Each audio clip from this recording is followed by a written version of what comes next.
Buongiorno a tutte le ascoltatrici, buongiorno a tutti gli ascoltatori da Giulio Cainarca, ben trovati al nostro appuntamento con Auto da Fè, oggi dedicato a un tema, uno solo ma importante, del quale parliamo con Maurizio Bolognetti, giornalista, amico, segretario dei Radicali Lucani, autore dei libri che amo ricordare perché sono ancora tutti di estrema attualità: Buchi per terra, Le mani nel petrolio, La peste italiana, La settima dose. Buongiorno Maurizio, intanto grazie per essere con noi.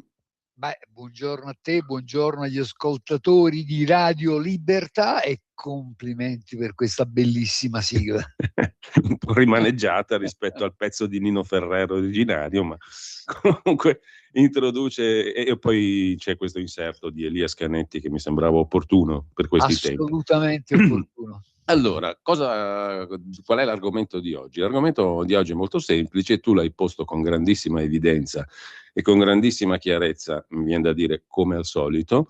Da radicale quale sei, ricordo per chi non lo sapesse che ci si può anche iscrivere ai Radicali Lucani, perché si sottoscrive così una polizza per una buona politica e per una ricerca di verità e giustizia anche in politica, che non è una roba sbagliata e non sono frasi retoriche, perché è la biografia della persona con cui stiamo parlando che testimonia la verità di quanto sto dicendo. Comunque iscriversi ai Radicali Lucani è una bella azione di politica e di difesa della libertà, anche di informazione, visto che Maurizio Bolognetti è giornalista e si è battuto su questo. Se abbiamo tempo poi tocchiamo anche quel tasto, no? A proposito della informazione, della libertà di informazione. Volentieri. Stamani però partiamo da un punto. Allora, come tutti sanno, il 22 e 23 marzo prossimi andremo a votare, chi vorrà, non è necessario il quorum, per confermare la riforma costituzionale nota come riforma Nordio dell'ordinamento giudiziario, che in estrema sintesi prevede la cosiddetta separazione delle carriere tra magistrati giudicanti, giudici e requirenti, pubblici ministeri, che avrebbero percorsi di carriera distinti fin dall'inizio,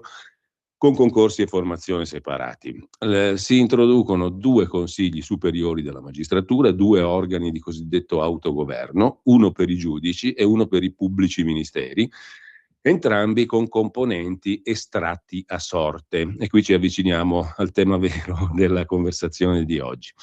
E questa questione delle estratti a sorte naturalmente è un colpo fortissimo al potere correntocratico, alle correnti nella magistratura che si sono fin qui spartiti tutto quanto col bilancino. Su questo ci torniamo però, perché a me è venuto alla mente il periodo in cui ci conoscemmo, ormai 20 anni fa, Maurizio, ci conoscemmo. La Pax Mastelliana. Ecco, bravissimo, la Pax Mastelliana e anche determinate inchieste delle quali ci occupammo, con relativi carteggi, intercettazioni interessantissime. Dopo ne parliamo, perché ti ricordi Vincenzo Barbieri, no? Quell'altissimo funzionario del Ministero della Giustizia, la moglie di Bruno Vespa, Augusta Iannini, tanti altri, mi ricordo tantissimi altri. i sarti, insomma. Sì. E questa cosa qui ci mise davanti in maniera plastica cos'erano le correnti, no? Però se posso dirtelo, Dimmi. ci mise anche di dietro qualche altra cosa. Vabbè, sì, ma lasciamo stare. esatto. Una specie di plotone, diciamo così, per essere eleganti d'esecuzione simbolica e neanche tanto simbolica. Comunque, allora, i 2 CSM prevede la riforma, componenti estratti a sorte, una bastonata tremenda al peso delle correnti della magistratura, e la creazione di un tribunale autonomo per i procedimenti disciplinari dei magistrati ordinari. Allora, questa questione dell'estrarre a sorte e di rivedere profondamente il Consiglio Superiore della Magistratura l'aveva posta anche nel 2021 un illustre magistrato mediaticamente rilevante e famoso come il dottor Nicola Gratteri, attualmente capo della Procura di Napoli. E l'aveva proposta, chiedo alla regia adesso, al nostro Simone, che ringrazio in regia, di entrare nel vivo, perché anche noi ci mettiamo a rischio di essere denunciati. Caro Gratteri, denunciaci tutti, è la tua iniziativa, Maurizio, perché? Perché partiamo dall'inizio e ascoltiamo cosa disse il dottor Gratteri a una festa del Fatto Quotidiano nell'ormai lontano 2021 a proposito di CSM, eccetera. Allora, Simone, puoi mandare in maniera tale che lo vediamo anche noi che siamo collegati e lo vedono naturalmente e lo sentono coloro che ci seguono, il contributo in questione. Io penso che a monte bisogna modificare il Consiglio Superiore di Magistratura per ridurre lo strapotere delle cose. Purtroppo penso che a questo punto il sistema migliore sia il sorteggio, ma il sorteggio puro, anche a costo di cambiare, se è necessario, la Costituzione, perché non è perché anche facendo prima il sorteggio e poi i voti tra quelli sorteggiati non funzionerebbe lo stesso, perché all'interno hai sempre gli appartenenti alla corrente e quindi la corrente dice votate quelli. Facciamo il sorteggio puro e se uno è in grado di scrivere la sentenza sarà in grado anche poi di scrivere un parere per la nomina di presidente o di procuratore della Repubblica. Quindi la mamma di tutte le riforme sicuramente è quella del CSM e poi da lì partiamo, cioè dobbiamo sicuramente ritornare alla credibilità che meritiamo. Io penso che Farbacco, a me pare, Maurizio, che la riforma Nordio realizzi ciò che auspicava. Scusa, chiariamo subito un punto. Giulio Cainarca sta parlando senza aver chiesto l'autorizzazione al dottor Gratteri. Esatto, e guardate che questa è una cosa gravissima, inaudita. No, Vabbè, allora, andiamo dunque, avanti. mettiamo 2 puntini, poi ti lascio subito la parola e parliamo della tua, chiedo scusa, della tua iniziativa, no? Gratteri denunciaci tutti, perché? Perché da queste parole sembrerebbe che la riforma Nordio abbia accolto in pieno quelli che erano gli auspici del dottor Gratteri, che è stato chiarissimo. Il sorteggio, ma proprio quello assoluto, perché anche prevedere elettori all'interno di magistrati sorteggiati ridarebbe il peso alle correnti, no? Quindi la riforma del CSM è il punto primo e mi pare, Maurizio, che la riforma Nordio parta proprio da lì. Ma cosa è successo? Che recentemente, siccome questo video è tornato in auge, partito dalla Premier, mi sembra, Fratelli d'Italia per primo lo abbia recuperato e fatto girare, per dire guardate che Gratteri sosteneva questo 5 anni fa.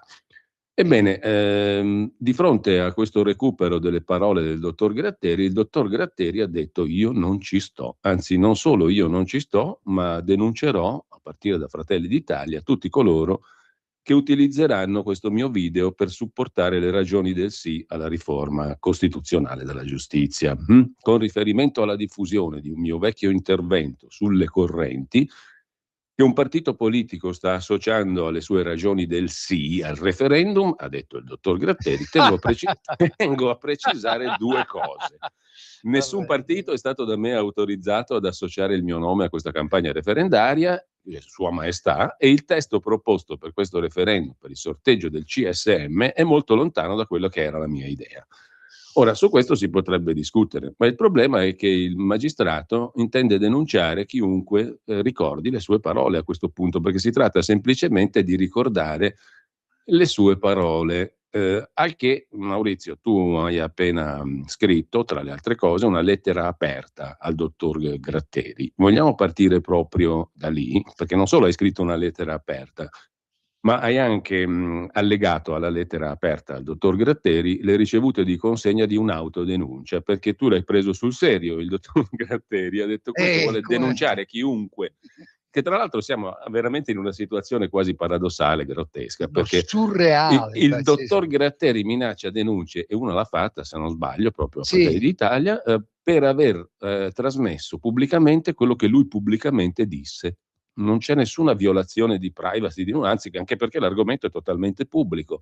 La sua dichiarazione era pubblica, verteva su questioni di interesse pubblico e di riforma costituzionale, ha detto semplicemente quelle cose, qualcuno le ha ricordate. Casomai doveva essere lui a dire ho cambiato idea, come è legittimo fare, e argomentare, ragionare, dibattere, confrontarsi. No, la denuncia, per cui tu dici denunciateci tutti, a partire da te. Cosa hai scritto in questa lettera aperta? Poi ti lascio il commento su questa incredibile storia che ancora non avevamo visto, no?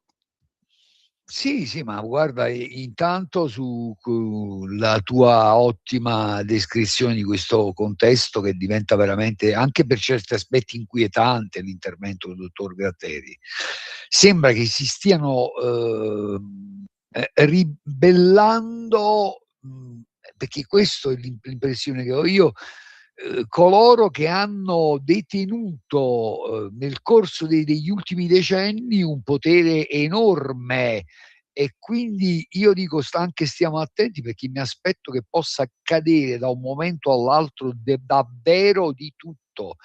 Ricordiamo anche gli ascoltatori di Radio Libertà che siamo di fronte a un personaggio che non una ma 2 volte legge in uno studio televisivo, in una certissimamente lo studio di Floris sulla 7, una lettera inesistente di Giovanni Falcone, giustificandosi poi dicendo ma la fonte era autorevole, attendibile, io che cosa ne sapevo, e poi invece denuncia quelli che vogliono far conoscere quello che era il suo pensiero di qualche anno fa. Come giustamente hai detto tu, ma scusami, limitati a dire semmai il che Ecco, è sempre legittimo, perdonami ho Maurizio, cambiato idea.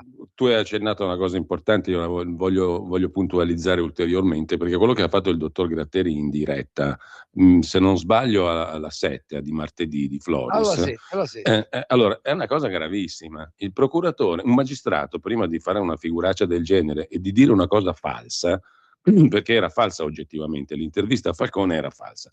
A parte il fatto che, Maurizio, se qualcuno si è interessato della cosa pubblica negli ultimi 30 anni, sa benissimo che Giovanni Falcone era super favorevole alla separazione delle carriere dei magistrati e ne scrisse in plurimi articoli pubblici, tutti pubblicati in primo luogo dal quotidiano torinese La Stampa e da altri quotidiani. Ed ebbe modo di ribadire tantissime volte questa sua convinzione circa la separazione delle carriere dei magistrati. Quindi anche i sassi sapevano, tranne il dottor Gratteri, che Falcone era favorevole alla separazione delle carriere. Ma addirittura prendere per buona un'intervista falsa e leggerla dal suo telefonino in TV, come ha fatto, è come minimo una gaffa colossale. Per un autorevole magistrato io direi qualcosa di più di una gaffa, no? Quindi, c'è, come ha detto anche qualcuno, giustamente c'è da augurarsi che non conduca le indagini così come si presenta in televisione in certe occasioni da one man show, perché sennò c'è da essere davvero inquieti. Dobbiamo ricordare a noi stessi, e così magari ci riagganciamo anche, anzi direi che ci riagganciamo certissimamente, che un po' di anni fa erano gli anni '80, in quel di Napoli molte persone si ritrovarono, e non stiamo scherzando, perché questa è storia d'Italia, si ritrovarono in galera per omonimia. Sto parlando del caso Enzo Tortora. Probabilmente se avessimo avuto la separazione delle carriere allora, bah, magari qualche GIP avrebbe potuto dire ragazzi tornate tra un paio d'anni, studiate meglio la cosa, perché questo e questo non potete tirarli in ballo, però vabbè. insomma, Maurizio, tu per primo, tra i primi sul tuo canale, sulla tua pagina Facebook e sui tuoi canali social, hai ridiffuso questo che abbiamo appena ascoltato, questo intervento di 5 anni fa di Gratteri. Ergo ti sei autodenunciato da ultimo, no? Assolutamente, come avete sposando questa campagna, ed è bello veramente, c'è viaggiare a braccetto di nuovo come ha fatto Radio Libertà, perché sul sito di Radio Libertà è stato rilanciato l'audio, stamattina lo abbiamo riascoltato. Io credo che il dottor Gratteri si sia collocato giusto, ma un pelino, proprio piccolo sotto l'ente supremo, il buon Dio. Non nominate il nome di Gratteri in vano. Questa storia, io direi, ma rapidissimamente, va anche state attenti tutti, anche amici giornalisti, l'ordine, l'FNSI, non possiamo accettare una roba del genere, perché magari il primo giornalista che ritiene di dover far ascoltare questa roba, che fa? Si ritrova denunciato perché Gratteri ha deciso, come giustamente sottolineavi tu, Sua Maestà ha detto che noi dobbiamo chiedere il permesso per una roba pubblica in un dibattito pubblico. Ma stiamo scherzando? E questi sono quelli che parlano di fascismo? E questo che roba è questa? Allora, che cosa gli ho scritto, Giulio? Io ti ringrazio. Devo leggerlo però. Ecco, è un'autodenuncia che tu hai mandato alle procure della Repubblica, al procuratore generale della Corte d'Appello di Potenza, ma anche per conoscenza anche al ministro della Giustizia Nordio e al ministro dell'Interno Piantedosi. Esatto. No?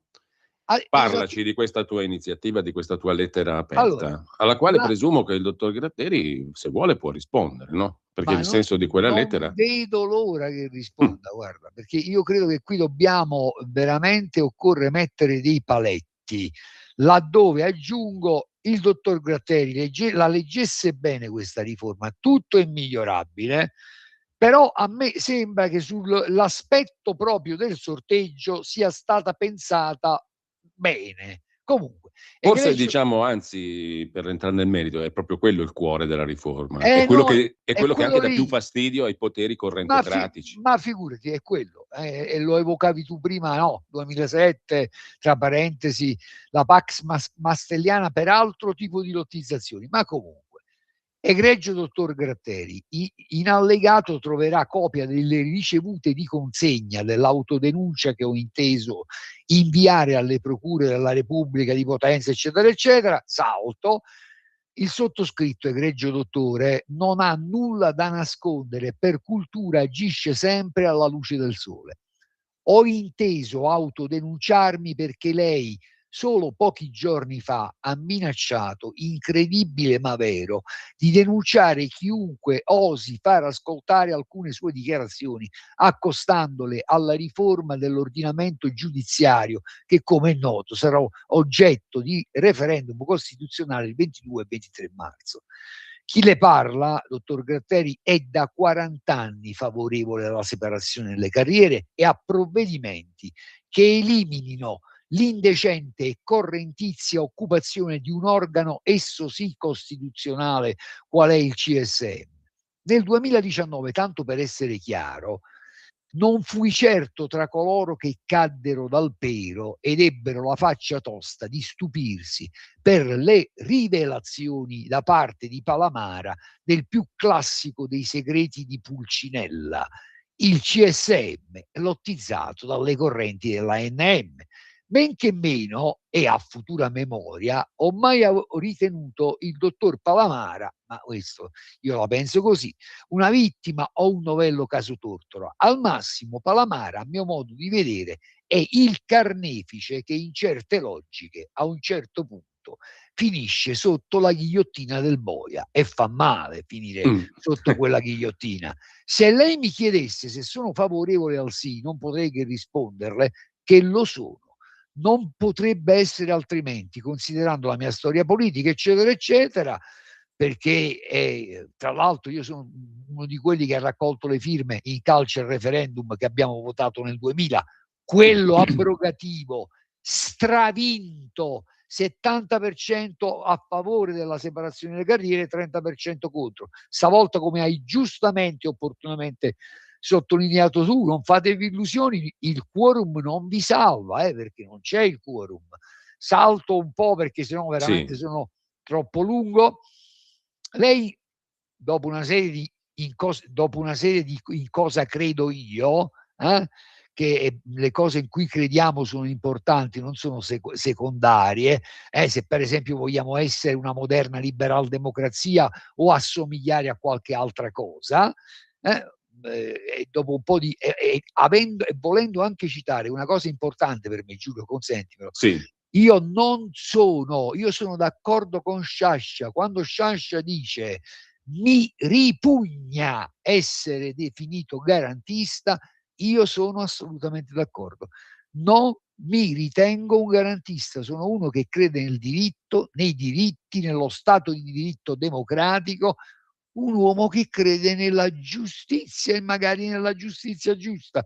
In tutto questo c'entra anche l'equo processo, però c'è un garantismo che è un po' strano in questo paese.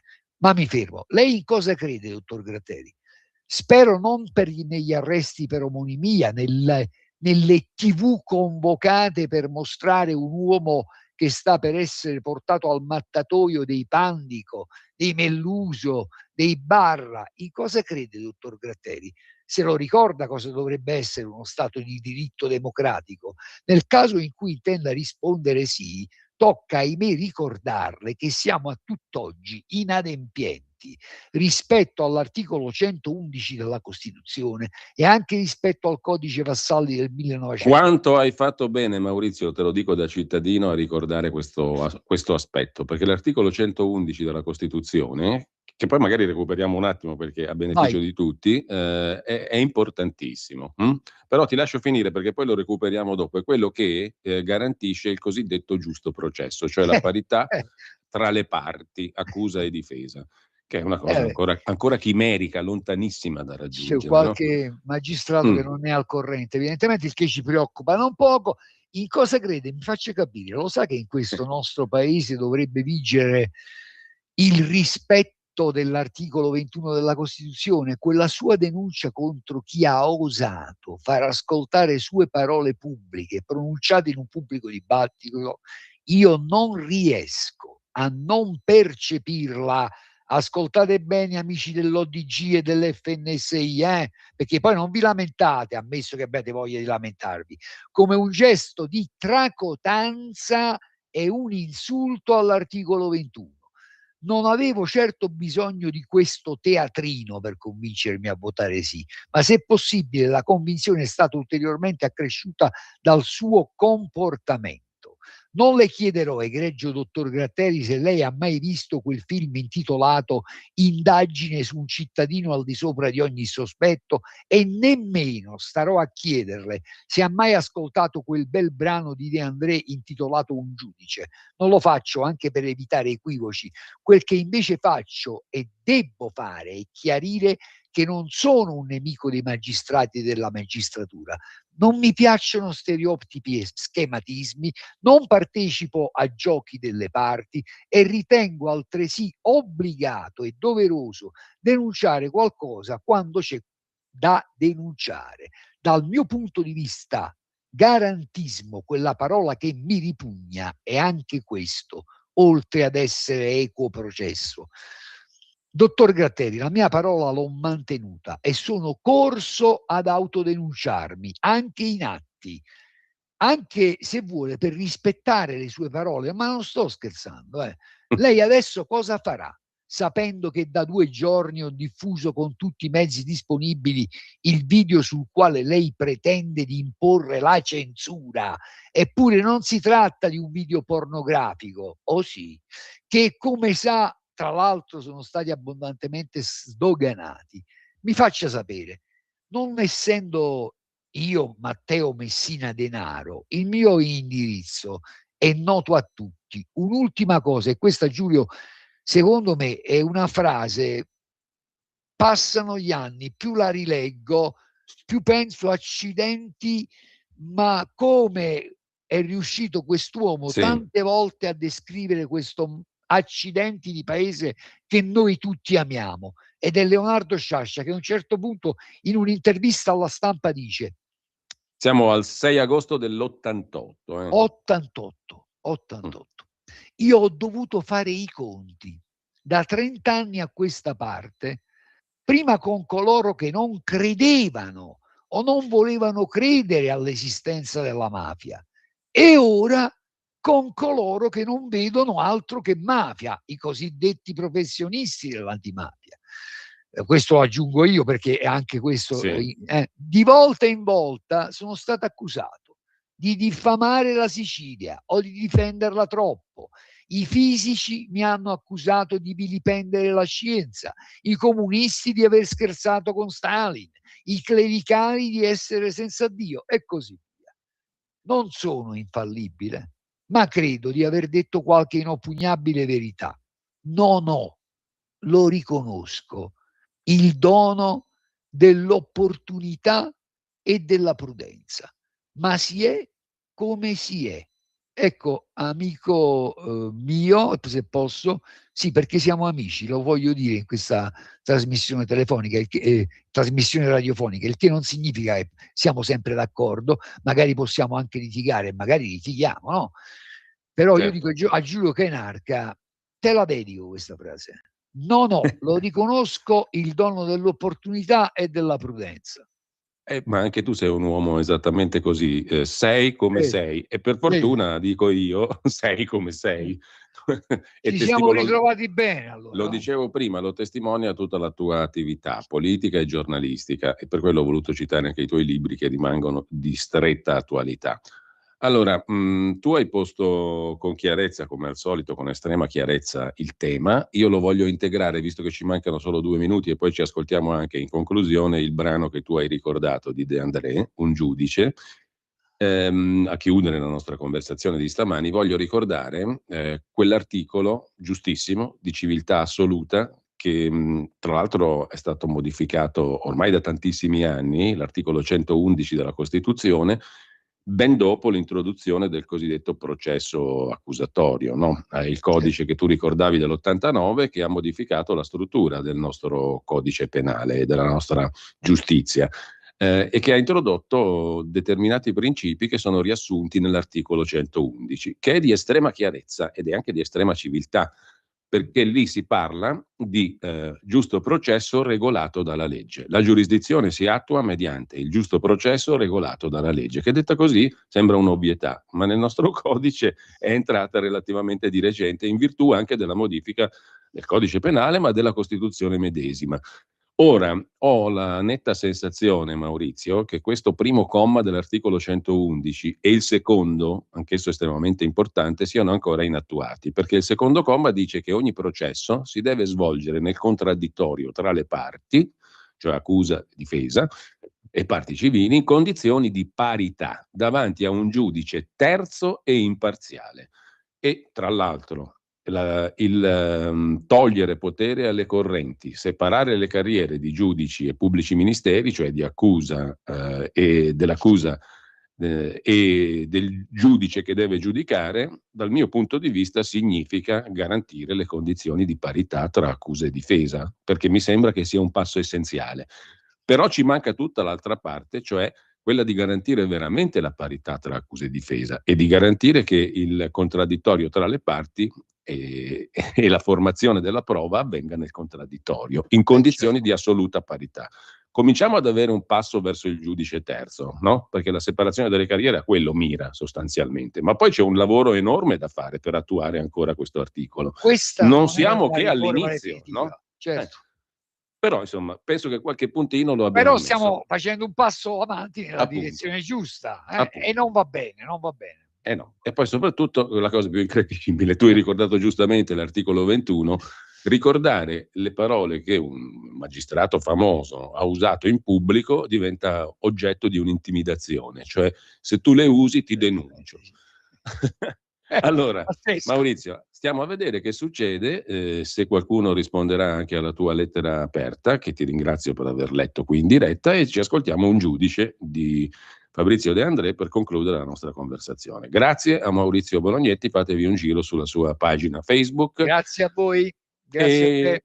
Lo dico con tutta onestà e franchezza, io sono iscritto ai Radicali Lucani e l'ho fatto e l'ho fatto proprio in quello spirito di sottoscrivere, come sottoscrivendo una polizza per una garanzia di libertà. E sei una delle doppie tessere di cui io sono orgogliosissimo. Bene, grazie a Maurizio Bolognetti. Un giudice, Fabrizio De André.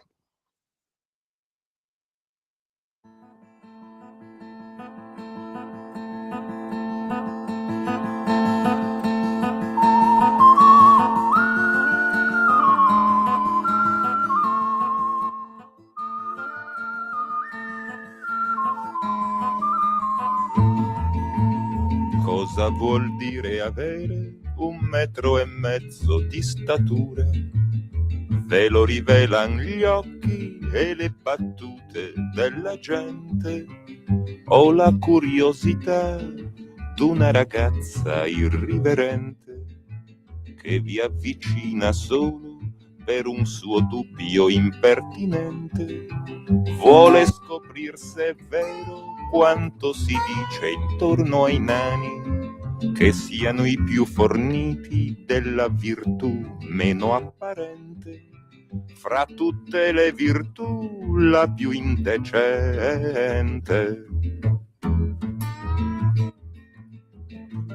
Passano gli anni, i mesi e se li conti anche i minuti. È triste trovarsi adulti senza essere cresciuti. La maldicenza insiste, batte la lingua sul tamburo, fino a dire che un nano è una carogna di sicuro, perché ha il cuore troppo troppo vicino al buco del culo.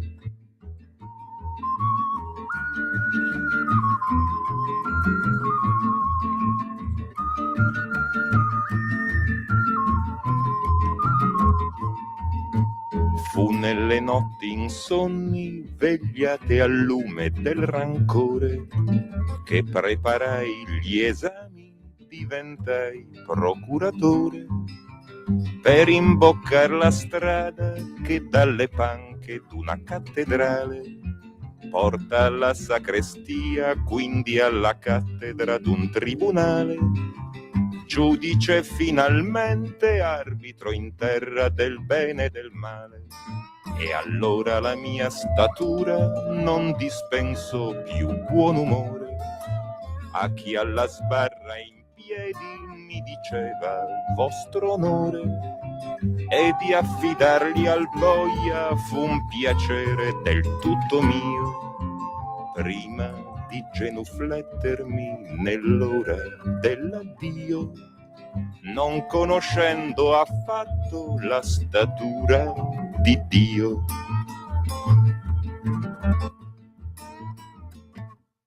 Ah!